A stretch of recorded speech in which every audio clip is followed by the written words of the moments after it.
Good morning. This is Pastor Ernie Lewis of the Blue Point Church in Sisseton, Illinois, with your thoughts for Thursday.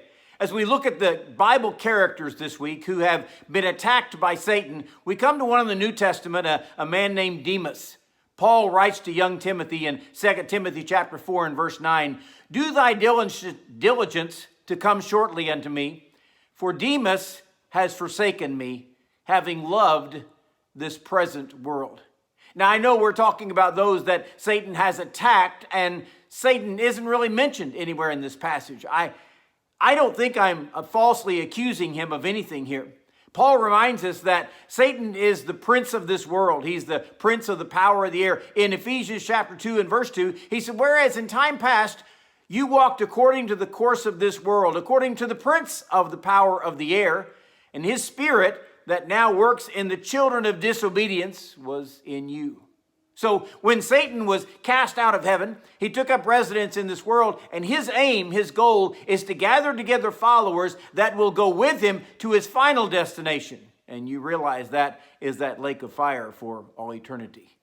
But his attacks are not like you have often been led to believe. He's not going to show up your door hissing. He's not going to be wearing that red suit with the horns, the tail, and the pitchfork. That's just a cartoon character, folks. Satan is much more subtle than that. His attack on Demas was not, it's what we call a soft attack, actually. It was the kind of thing that, for David, it was a sight of beauty that drew him to adultery with Bathsheba. For many today, it may be an alluring voice or a soft touch that draws them away. Or maybe it is some material thing that they have coveted for some time, and suddenly they see it and want it to the point where they'll do anything to get it. Sometimes we're kind of like children, you know. We are often drawn away and distracted by things that are shiny or things that jingle. And someone has said, you know, Demas didn't really forsake the Lord and the church and fling it all aside so that he could leave the church and follow Satan's forces.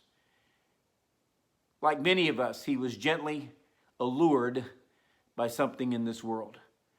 Someone has said Demas probably didn't just leave the church and become a Satan worshiper. He might have even gone to selling used cars or something. I rather doubt that in his day, but you know what I mean. He found something in this world that he felt like was more important than serving God. The attack on Demas is not really recorded here. There's not some sort of open picture of it, but Paul witnessed it.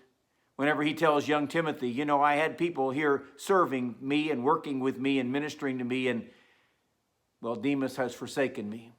And I can tell you why. He has just loved this present world. Satan may be attacking you today in much the same way. You know, James tells us that oftentimes we are allured by our own lusts and drawn away. As a matter of fact, Peter says Satan is out there walking about like a roaring lion, just seeking whom he may devour.